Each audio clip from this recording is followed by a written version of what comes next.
Okay, hi everyone. My name is Patrick, and I'm very happy to welcome all of you here. And I'm gonna pull up Sebastian. Hello, Sebastian. How are you today?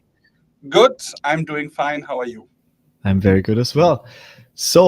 We have a packed schedule today. We're gonna talk about all things AI agents and Sokosumi and agent marketplaces, and maybe some stuff about how to do agent-to-agent transactions. So a lot of interesting topics here. But before we start with all of this, maybe Sebastian, do you want to say a few words about yourself? Who are you? Yeah, hi. I'm from Service Plan, Chief Transformation Officer from the Planet Group, and also Managing Director of Planet Studios. And together with you guys, we are building everything which ends on Zumi, Mazumi, Kodozumi, Sukuzumi. Yes, a lot of Sumis. And what you meant with together with us guys, I'm Patrick, and I'm the founder of a company called NMaker, and we're really in the Web3 crypto space originally, but we decided to partner up with Service Plan to build this whole Sumi suite. And now we're here, and we actually have a lot of stuff live already that you can try out today. And I think the most interesting one for every one of you out there, every regular user, is Sokosumi. So Sebastian, maybe before we go into this demo of what Sokosumi actually is and what you can do with it, can you tell us a little bit about just the initial thoughts of what we wanted to build with it? Yeah, for sure. So our initial thinking is that we are heading into a future where there will be billions of agents built by many different companies. And I think we are right now in this phase where people are slowly realizing, okay, agents are not just to help you within a company, but we are also entering the age where agents will act across companies.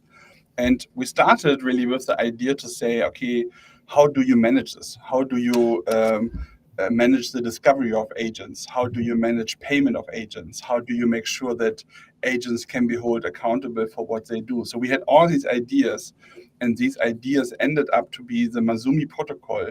And at some point, we simply realized, okay, how do you use it, right? And what is the interface to a human? And therefore, we started to build Sokosumi. And Sokosumi is now really a kind of mixture of a marketplace where you find agents from many different companies. That is quite unusual to most other marketplace approaches right now. This is really a completely open system. It is not a tool to build agents.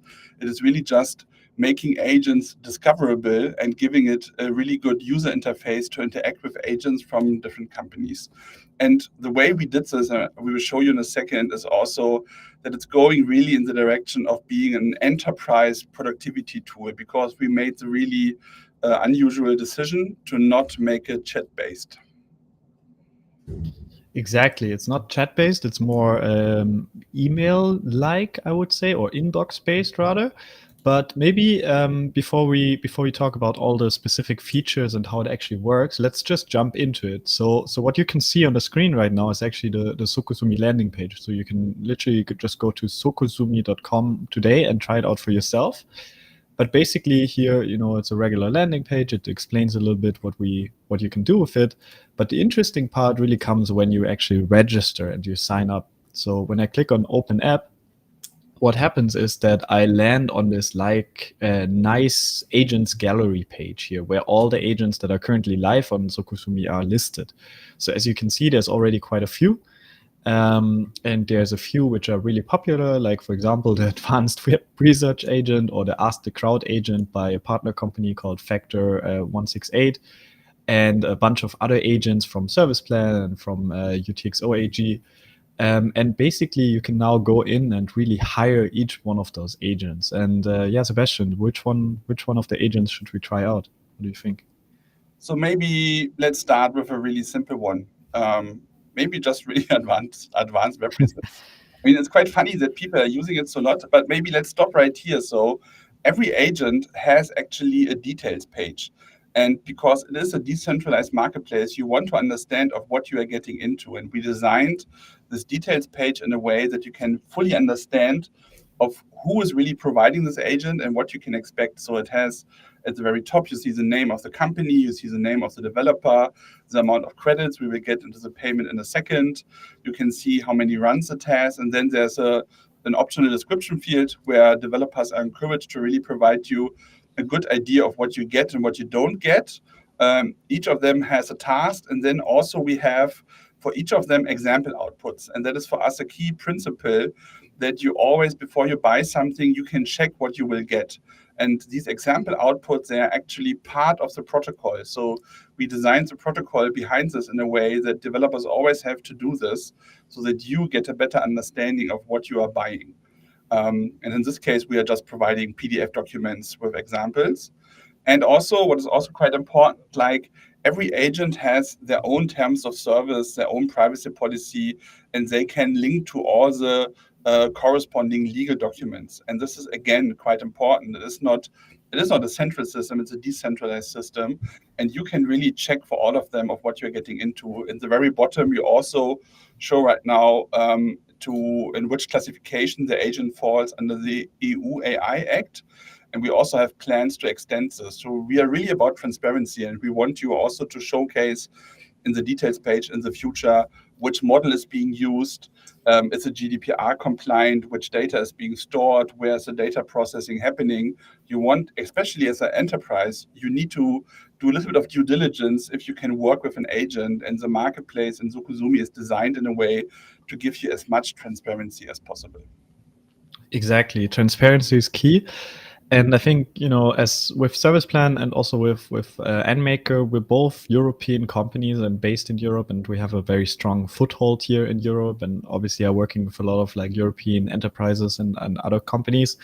And there, the topic of self-sovereignty, it's a very difficult word for me, but that has become very important because obviously all these tech companies are from Silicon Valley or from China, and all these LLMs are there.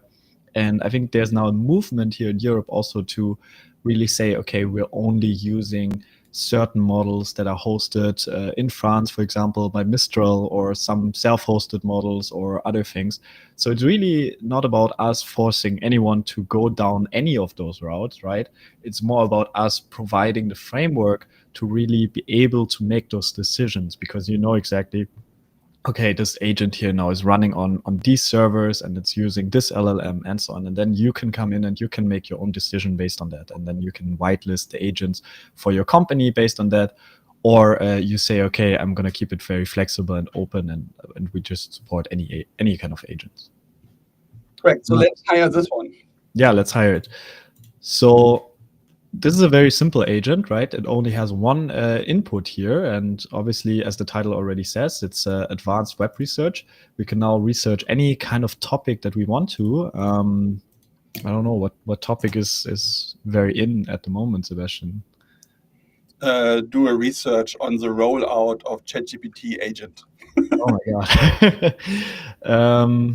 When do we get it in Germany? I don't know. So maybe while you are typing, so we had really long debates about, do we do it chat-based or do we do it form-based? And this is obviously a simple example, as Patrick laid out.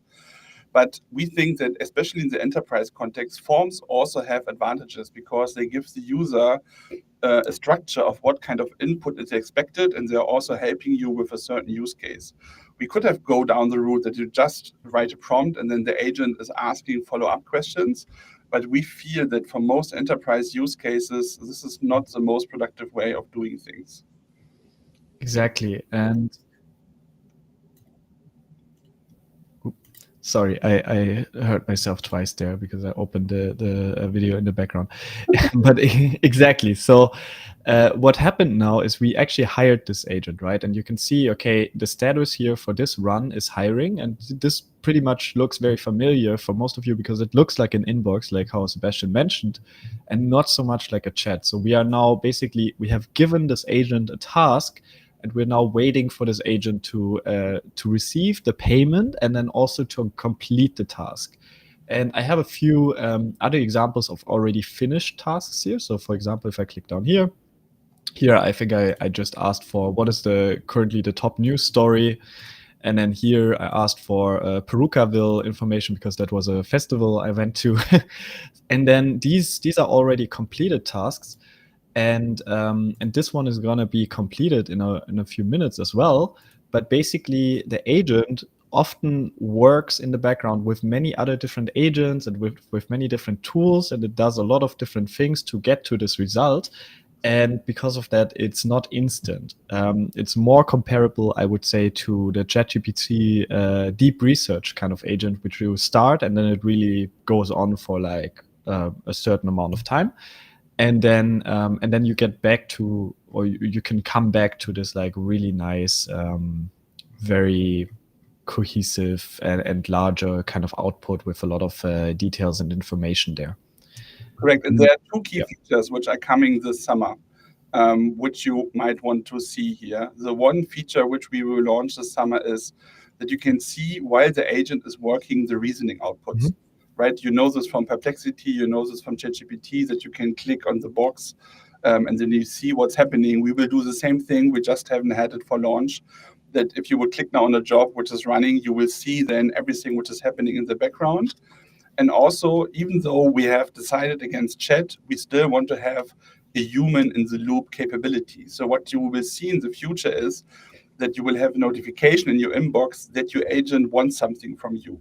So the agent will have the possibility to say, okay, I need to check back, or I need to clarify something, or I need to have an approval to go ahead. And then you will have a notification in Sokosumi, and you can see in your inbox in Sokosumi that further input by the agent is required. And then you have also, again, this back and forth dialogue you might be missing right now because it's not chat-based. Exactly. And while we wait for this agent to actually go through the run, maybe do you want to quickly talk about these different states here? So we can see there's a state which says completed, but there's also a state which says refunded in this case. So what does that mean? Correct. So the challenge obviously is that because we are not running all these agents ourselves, this is not a central platform, but it's a decentral platform. That means every agent you start, it's the responsibility of the developer of where they want to run it. They can run it on AWS, they can run it on premise, they can do whatever they want. And also they have to make sure that it's working, right? They have to make sure that the API key is not running out, that there are no errors, that there's no downtime, or that anything goes wrong. And to protect basically buyers and sellers, what we have embedded into the underlying protocol is a dispute and refund functionality. So anytime something might go wrong, you have the possibility to get your money back. And this doesn't require any intervention by humans, but it's basically moderated by the underlying protocol. So either if an agent is failing, quite obviously, it is refunding automatically. You will see this yourself, that suddenly you will see that the refund, this is because something went wrong.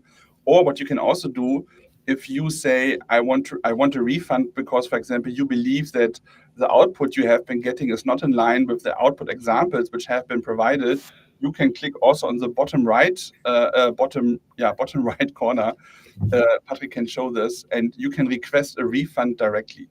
At the moment, we know it's a little bit complicated to keep track of the refunds, and there's no central place where you can see if the refund has already been happening, because there's always a little bit of time delay. But this will be another feature we will probably add soon, that there will be an overview of refunds. And it's a key feature to make such a decentralized marketplace work, because otherwise everyone would be quickly quite unsatisfied that if a certain developer is not taking care about uptime whatsoever, you will be unhappy because the agent is not working. And therefore, this is a key feature, key security feature also for everyone, that we have this refund mechanism directly built in. Totally. And while we still are waiting on the advanced web research agent, it's a bit of a longer running agent. So I see it running here in the background actually, but it just takes some time. Let's actually take a look at some of the other agents as well. So obviously this one is a very simple one. It just does like web research, but it returns a way better result than you would normally get through ChatGPT or any of those other like regular LLMs. But there's also way more interesting, I would say, agents that really produce something that is quite unique. And I have to say my personal favorite is always this attention insight agent at the moment. So what this agent does is it's actually an agent made by one of the first partner companies that are available on the platform here. It's called Attention Insight. And basically, what it does is it creates artificial heat maps. So instead of having to, set up a whole eye tracking kind of station and get test users and all this kind of stuff for your website, you can just use this agent, and then the agent has access to millions of data points from the past from eye tracking studies to create you an artificial heat map of your website, so you can see immediately, okay, where does the attention actually of your users go to on your website, and are there maybe parts that you have missed and that you should do better. And there's again the whole description here and all the information, but we're just gonna go ahead and hire this agent. And I actually prepared a screenshot here, so give me a second. So I have a screenshot here of the House of Communication website. Uh-oh. So this is actually the House of Communication, the service plan website. So let me just select web in general and then click on hire. And now this agent gets hired as well, obviously, exactly how the other agent as well.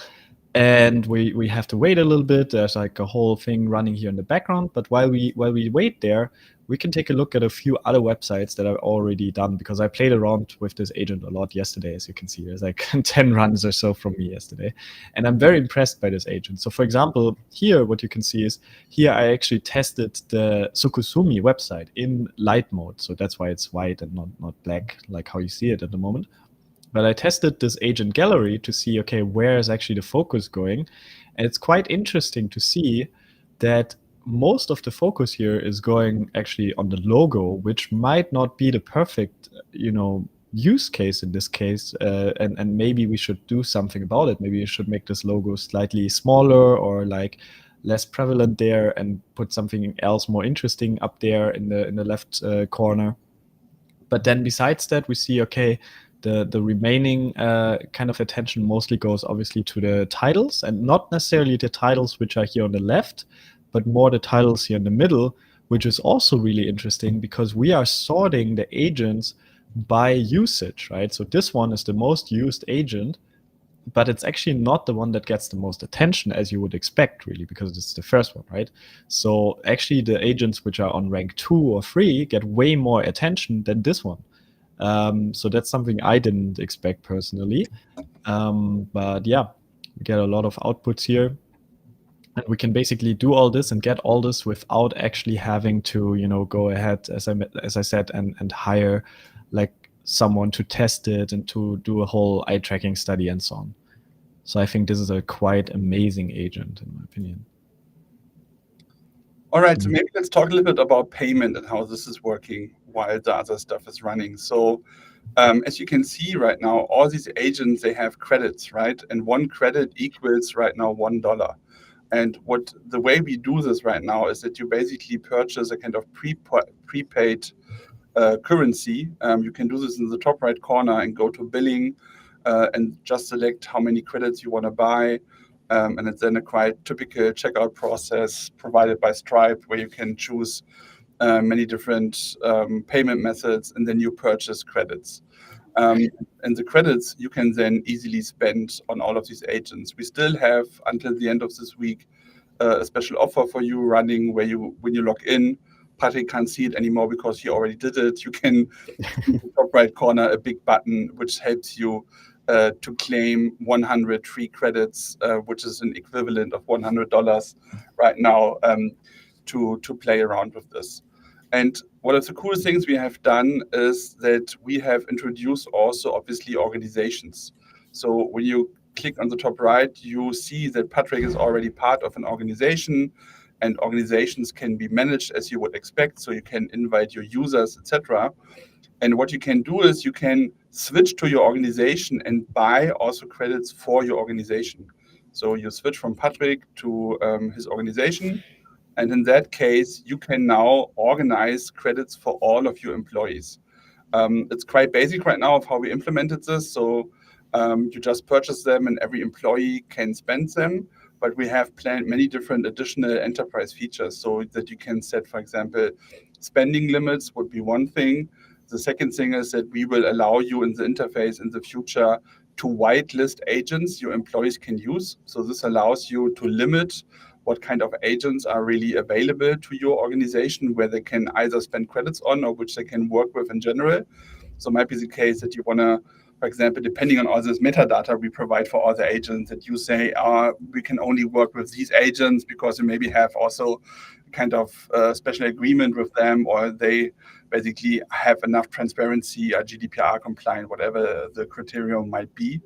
And this will also allow you in the future to integrate agents just only for your employees. So you could also build in the future an agent yourself, which also maybe has access to data from your organization, which you only want to provide to your employees, but you want to make it part of Sokosumi so that they have this mixture of your internal agents, whitelisted agents, and still completely public agents. And then you can basically manage this all in one user interface within Sokosumi for your team members.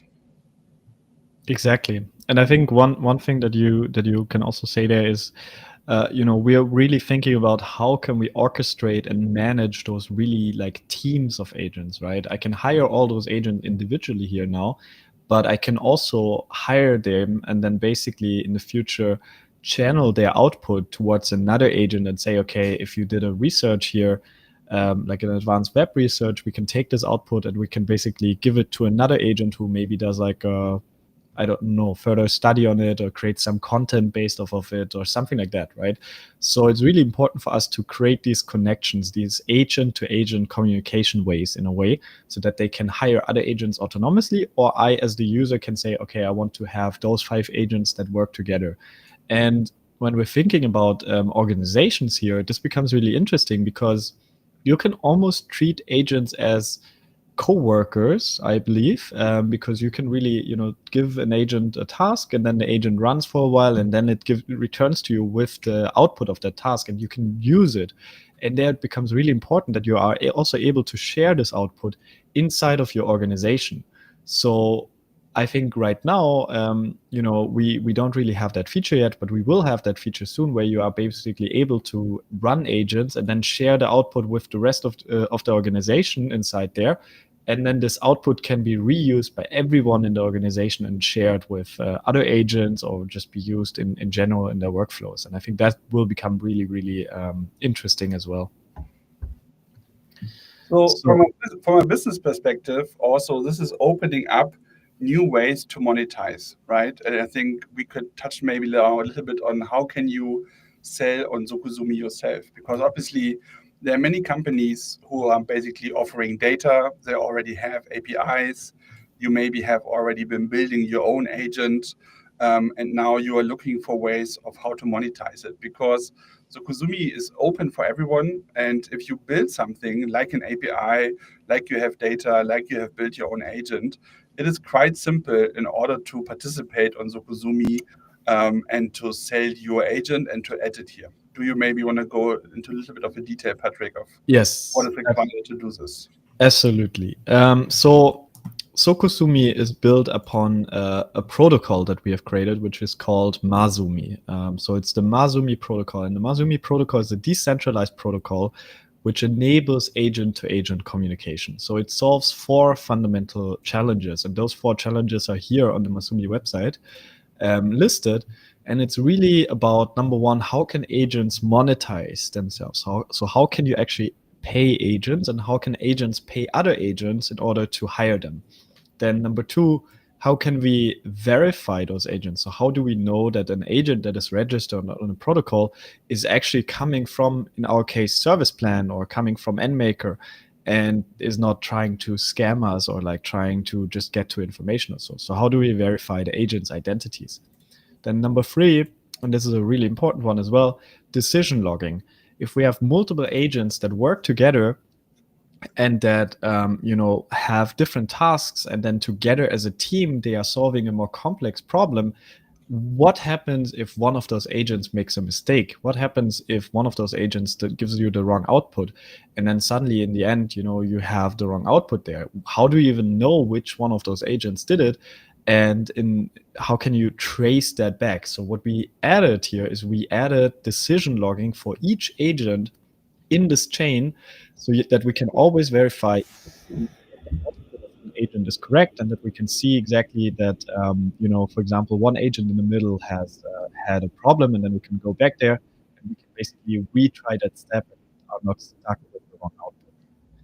And then fourth, and this is equally important, and I think we touched upon this earlier, it's about agent discovery. So how can we even find those agents? Right now, agents are scattered across the internet and on random websites, and you kind of have to follow product hunters so to discover the new agents.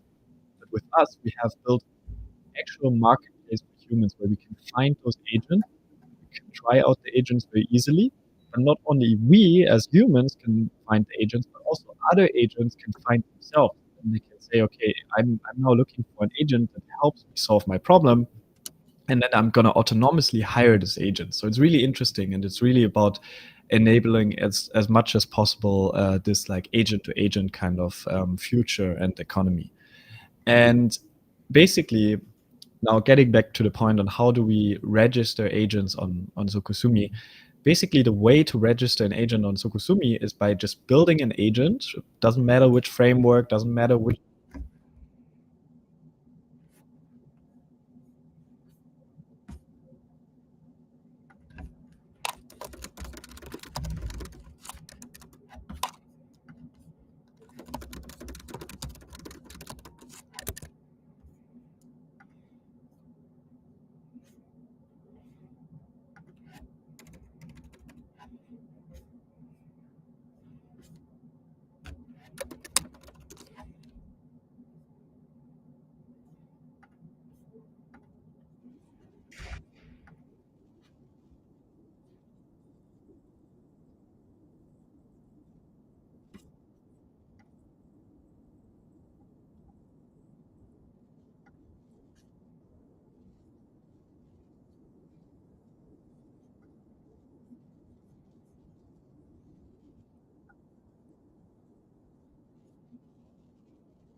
Am I muted?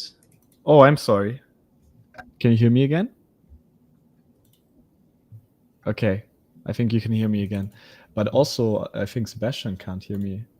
Yeah, but now you are back. Okay, I'm back. Okay. What part was I stuck on? When you started to show Masumi documentation. Oh, okay. Yeah, so Masumi documentation. So basically, the idea is you have an agent running and you have a Masumi node running in parallel, and you connect them together. And by doing that, you make your agent publicly available on the Masumi network. And by doing that, we can index the agent on Sokosumi as well. And to index the agent on Sokosumi, then you have to go through a little bit of a whitelisting process. So we have, down here, we have a list your agent button, which you can click on, and then you land in this like form. You give your agent a name, you tell us that the agent exists. We do a little bit of pre-checks and we make sure that everything is compliant and the quality of the agent is quite high. And then once we have done all this, basically we are ready to list the agent and we will make it available on this website. So that's the process, and it's really inclusive. So we are really open, as I said, to any kind of framework, to any LLM, whatever you want to use to build your agent. It's fully available to be run with Masumi as well. And we are always looking for partners and for other companies that want to run their agents on Masumi and actually make them available on this marketplace. So, and when you install the Masumi node, you actually get a quite neat interface to manage all of this. So with the Masumi node, you can see all your transactions, you can register your agents, you can manage your wallets, and we try to make it as easy as possible for someone basically to take part in the Masumi network, to manage their money, to also manage, for example, disputes and refunds. And one feature we will also be adding is to even include automatic invoicing, because obviously you need to pay taxes on what is happening here. And Patrick is briefly showing right now how it looks like. I'm logged in with the wrong API key. It's not going to load. Give me a second. Okay.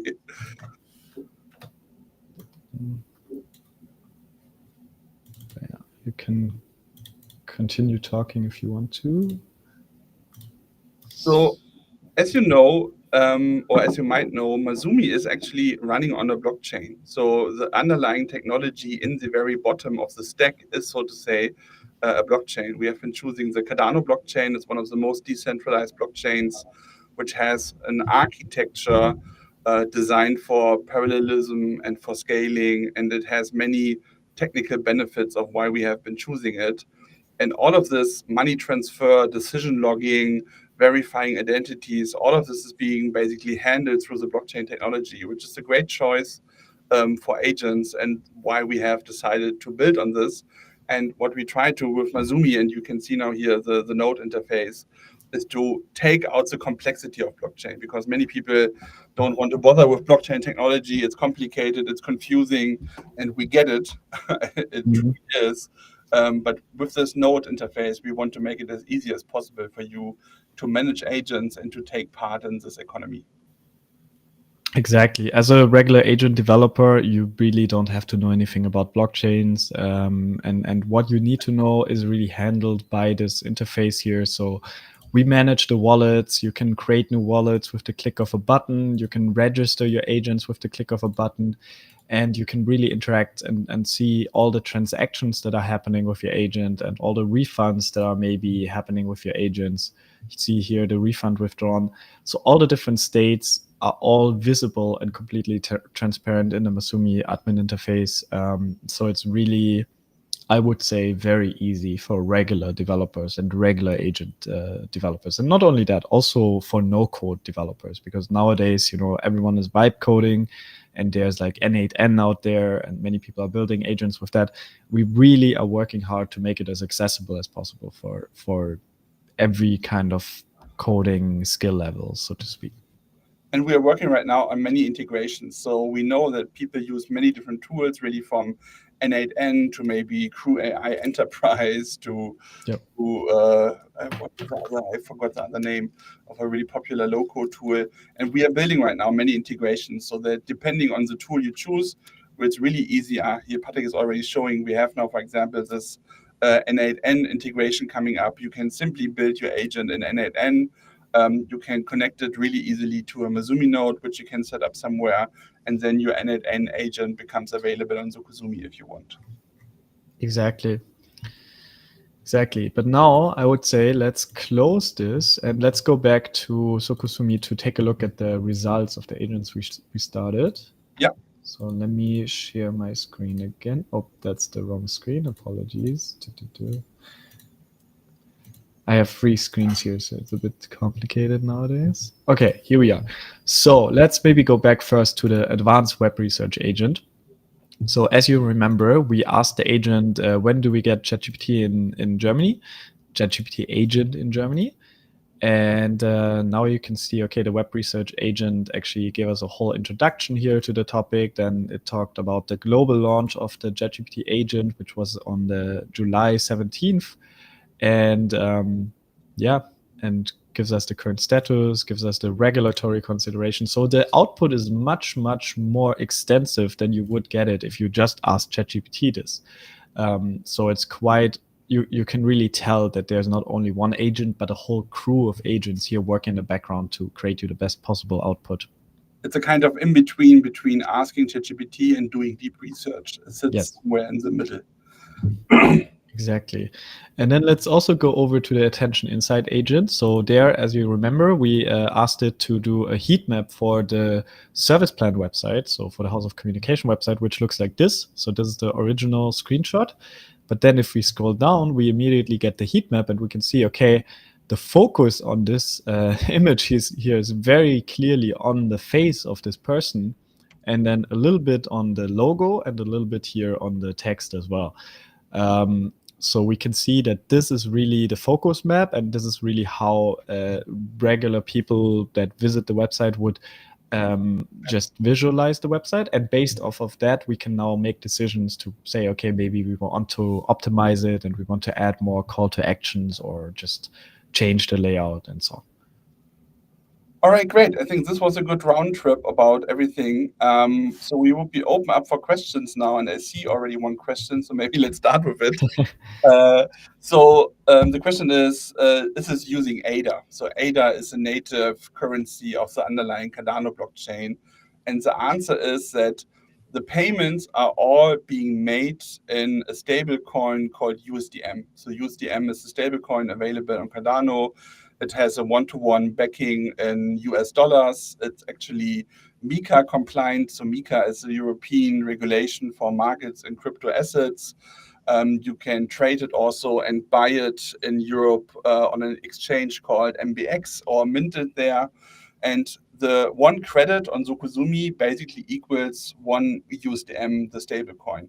Nevertheless, in order to make the transactions and to move stablecoins around, the transaction fees for the underlying blockchain are actually being paid in ADA, but it's not the currency in which you pay, in essence, the blockchain developer for the agent.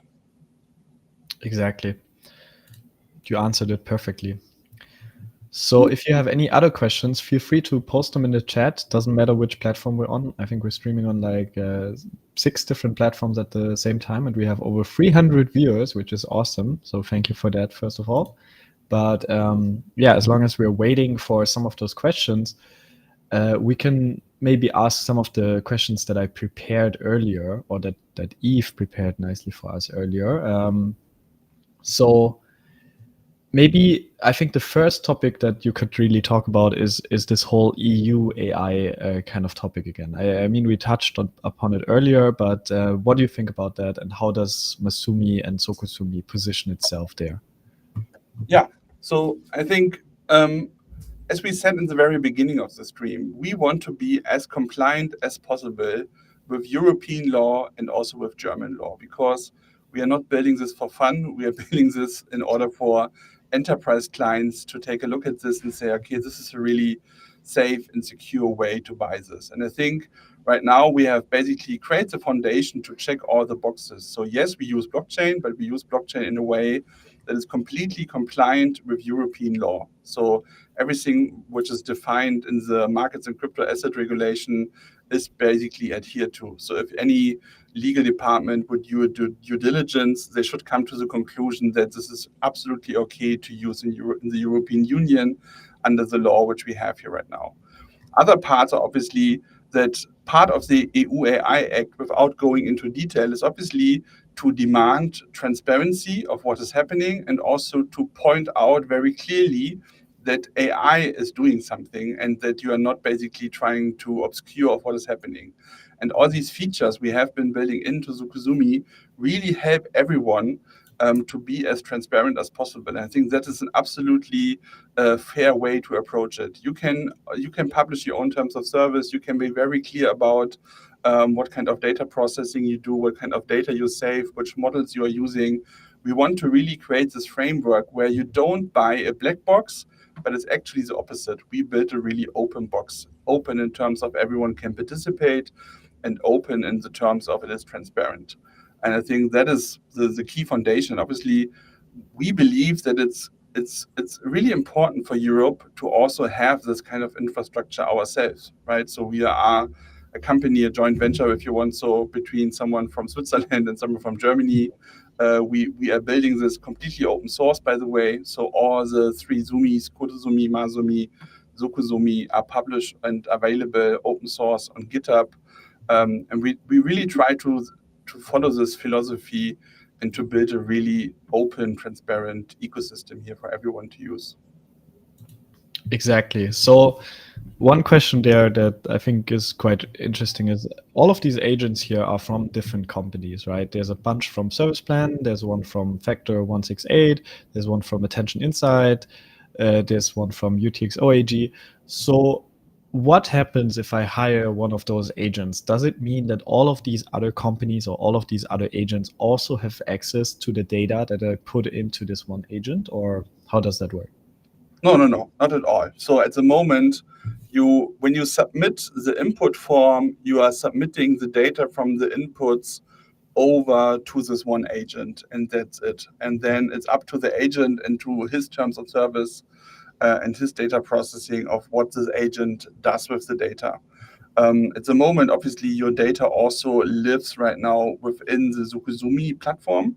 So as basically you see the inputs and the results, obviously, so it's also living here, but it's not being shared at all. And also at the moment, we are also not passing any kind of identification to the other agents. So we are always wondering why so many people use the advanced web research agent, because it's like we only built it by accident because we thought, okay, it might be useful to have this advanced web research agent complementary to the others, but people use it a lot. And I think one of the points is obviously you can use the advanced web research agent without leaving any trail, right? If you use ChatGPT right now, all your conversations are stored forever by ChatGPT. It's also quite convenient, right? They have memory, they know your past conversations. But if it's important for you that you are not storing information forever and that is not directly connected to a person, that is one way right now to use the advanced web research agent. And maybe that's one of the reasons why people use it so much, because it's a good mix of good quality answer and this data is not being stored. Absolutely. And yeah, what would you say about the topic MCP? I know it's a bit of a buzzword and maybe a lot of people don't really know yet what MCP means, but it will become really important in the future. So what is our kind of strategy for that? And and maybe also explain what MCP actually is first. Yeah, MCP is a model context protocol. It has been developed by Anthropic. It has been seen lots of adoption over the last months because it makes it easier for an LLM to connect with a tool or to connect with a data source. So before there was MCP, if you wanted to teach an LLM to use a tool or to connect to an API, to connect to a data source, you have to hard code basically the tool which the LLM is calling to connect. And MCP has basically created an easy to implement standard that the person who is providing the API or providing the data, they can implement according to this MCP standard and set up this MCP server. And there's now one common way for LLMs to connect with other data sources. And this has been quite the accelerator because it makes it so easy. It's always compared to a USB connector to plug in an LLM to a tool and to a data source. And our strategy here right now is that we, first of all, we support MCP for all our 3 different solutions. So there's an MCP server for Masumi. So you can actually directly, for example, connect from Claude Code to the Masumi network, and you can use all the agents directly from within Claude, or basically within any other MCP client who is supporting the MCP protocol. So in this case, you could do it yourself. You don't need to use Sokosumi. You are just integrating all of these things directly into Claude. We will do the same thing. It's not ready yet for Sokosumi, so that you don't need to have your own Masumi setup. You can just give the MCP server your Sokosumi account, and then you can connect from Claude Desktop, for example, directly with Sokosumi. And we also do it for our third pillar, which we haven't talked about, which is Kodosumi. Exactly. So maybe we can use the last few minutes to talk about Kodosumi, but also before we do that, there's a question here in the chat from Louis. He's asking, is it possible for users to predict which agents are going to use data that could be sensitive? It should. So this is the idea of this details page. So in principle, the developer on the details page should point out in the terms of service, in the privacy policy, in the description of what is really happening in terms of data processing. And we will make it easier to see this in the future, because without having to read through all the different steps, what we will do is to offer at the bottom where you see right now the EU AI classification, also more insights into which data model is being used, is it GDPR compliant, what kind of data is being stored. So we try to make it easier moving forward to see this. Exactly. So now then let's talk lastly about the third pillar of Masumi and the Masumi network, which is Kodosumi. And I think Kodosumi is the most technical one out of the 3, right? Yeah, and it's actually the first thing we started to build, because when we started a year ago, we were wondering like, okay, so if this is all going to happen, if basically billions of agents start to talk to each other, how do you scale this? And when you are a developer and you have been working with Crew AI or LangChain or whatever framework over the last year, you know that the frameworks itself, they don't solve this really.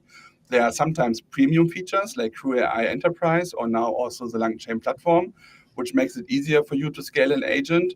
But what we wanted to do is we wanted to develop an open source tooling which can achieve the same thing. So if you have developed an agent and you have now the problem, how do I deploy it? How do I make it scalable? And how do I also parallelize many different things so that the agent can be really fast, because you want to have fast answers, obviously. And if you have an agent who's calling many tools and has many subtasks, you want to do most of this in parallel. We have developed Sokosumi, and Sokosumi is just, in essence, a wrapper around a really popular cluster technology called Ray. So Ray is a Python native clustering technology. It's being used by OpenAI, it's being used by Spotify and many other famous companies, which were just on the website Patrick has been showing for a blip of a second.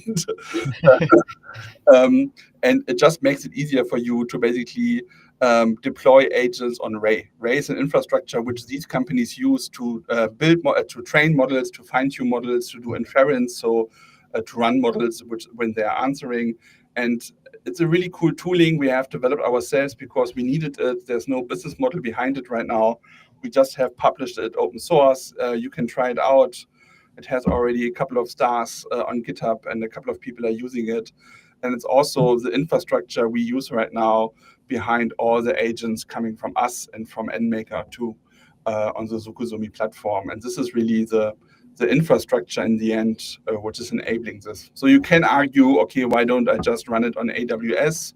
Yes, you can just run it on AWS. You will quickly at some point realize that you have to solve many problems suddenly. You have to solve a kind of messaging queue. You have to solve this parallelism challenge and many, many other things, because the problem is that basically agents are long-running tasks which are hard to predict of how long do they run and when do they respond. And this is all being solved by Sokosumi. So if you are a developer and if you have built already some agents, maybe check it out. It also has a neat interface, more tailored towards developers, which we use every day, all day with our team. I think I'm using Sokosumi still more often than Sokosumi, because for the development process, it is really cool to have this interface for testing and debugging your agent in production when it's running on a cluster.